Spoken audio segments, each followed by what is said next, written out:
Hello दोस्तों, स्वागत है आप सभी का एक बार फिर से हमारे चैनल स्टॉकवुड पे। और आज हम बात करेंगे यस बैंक के एफपीओ के बारे में। तो अगर आपने यहाँ पर ऑलरेडी यहाँ पर यस बैंक के एफपीओ में अप्लाई कर दिया है और अगर आप आज यानी कि 17 जुलाई को यस बैंक के एफपीओ में अप्लाई करने वाले हैं तो ये वीडियो आपको ध्यान से देखना चाहिए। इस वीडियो में हम बहुत ही इम्पोर्टेंट आपको इन्फॉर्मेशन देने वाले हैं। तो हो सकता है कि अगर आपका लॉस बच जाए और आपको थोड़ा सा प्रॉफिट भी हो सकता है। तो ये वीडियो को आप ध्यान से ज़रूर देखिए। तो चलिए सबसे पहले यस बैंक के एफपीओ की डिटेल्स देख लेते हैं। तो यस बैंक का एफपीओ की डेट है 15 जुलाई से 17 जुलाई। तो उसका मतलब आज उसका लास्ट डेट है। और इसकी प्राइस यहाँ पर आप देख सकते हैं 12 से 13 रुपीज़ के बीच में है। यानी कि अभी आप स्टॉक की प्राइस देखोगे तो यहाँ पर 19 रुपये और 25 पैसा चल रही है। अभी मार्केट ओपन नहीं हुआ है और यहाँ पर आपको मिल रहा है 12 या 13 रुपीज़ में। तो अगर आप यहाँ पर हम मान लेते हैं कि आपको 12.30 या 12.50 रुपीज़ के आसपास मिल गया। तो अगर आप ये सोचते हैं कि मुझे तो 7 रुपये कम प्राइस पे ये स्टॉक मिल रहा है तो मुझे डेफिनेटली इसको बाय करना चाहिए। तो सबसे पहले ध्यान से समझिए एक बात। यहाँ पर हम थोड़ा सा लॉजिक अप्लाई करेंगे और देखते हैं कि यहाँ पर इसको बाय करना चाहिए या नहीं बाय करना चाहिए। हम चलिए सबसे पहले एक एग्जांपल के थ्रू समझने की ट्राई करते हैं।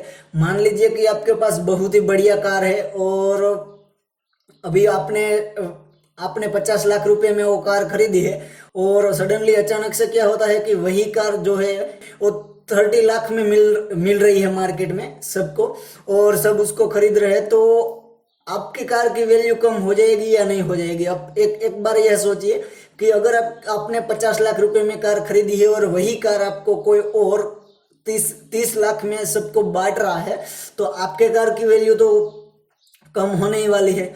तो यही यहाँ पर आप अप्लाई कीजिए कि अगर मेरे पास यहाँ पर 5000 क्वांटिटी यहाँ पर यस बैंक की ऑलरेडी मेरे डीमेट अकाउंट में पड़ी है और यहाँ पर यस बैंक आकर आपका एफपीओ निकलता है और 12 और 13 रुपीज़ के प्राइस पर सबको शेयर बांटता है। तो आपके जो 5000 शेयर थे उसकी प्राइस और उसकी वैल्यू तो कम होएगी, उसकी तो वैल्यू कम होगी।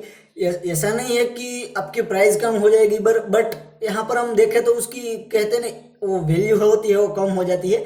तो यहाँ पर आप देख सकते हैं अगर आपके डीमेट अकाउंट अगर आपको यहाँ पर 1000 क्वांटिटी मिल भी जाती है और यहाँ पर आपके डीमेट अकाउंट में कब आएगी 24 जुलाई यानी कि एक पूरा वीक कह सकते हैं हम। और उसके बाद आपको बेचना है तो उसको 27 जुलाई को आप मार्केट में जाकर उसको बेच सकते हैं।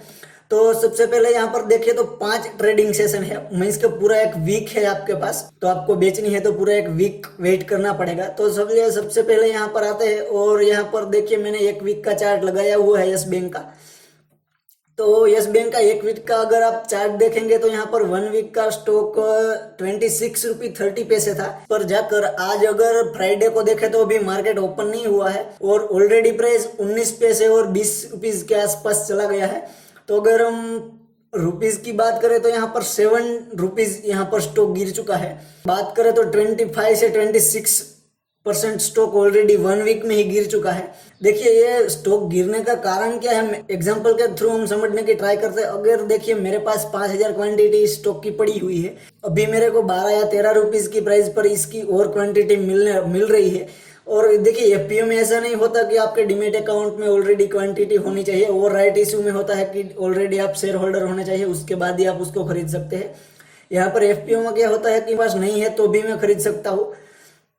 तो मान लीजिए कि मेरे पास 5000 क्वांटिटी इसकी ऑलरेडी पड़ी हुई है और अगर यहाँ पर यस बैंक एफपीओ लेके आता है तो मेरे स्टॉक की जो भी वैल्यू है वो कम हो रही है। तो मैं क्या करूँगा, उस एफपीओ में अप्लाई कर दूंगा वापस 5000 स्टॉक की। अभी लास्ट डे है और 2 दिन में उसका अब देखें तो 49% ही एग्जीक्यूट हुआ है।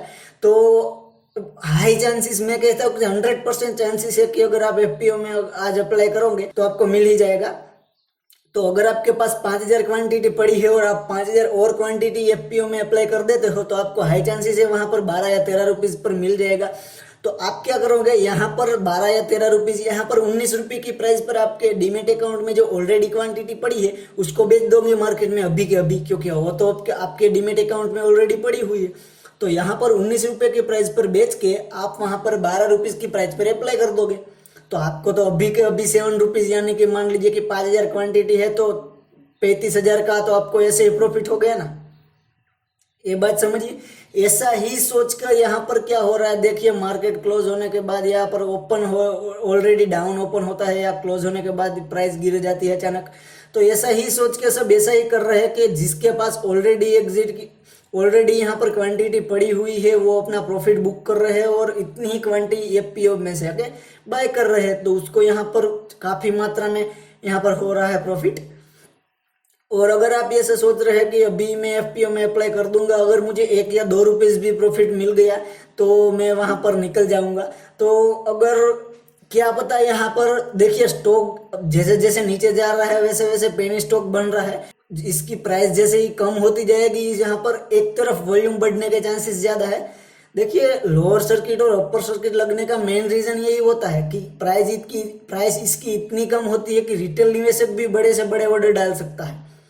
तो यहाँ पर क्या होता है कि मान लीजिए कि सेलिंग साइड अगर बहुत ही ज्यादा प्रेशर बढ़ गया तो स्टॉक डायरेक्टली लोअर सर्किट में लग जाएगा, और अगर इसमें यहाँ पर लोअर सर्किट लगता है तो यहाँ पर निकलना बहुत ही मुश्किल हो जाएगा, क्योंकि जिसको भी चाहिए था, जो भी बाइंग साइड पर यहाँ पर पॉजिटिव थे, वो यहाँ पर मार्केट से अब क्यों उठाएंगे, उसको तो एफपीओ पर मिल जाने वाला है।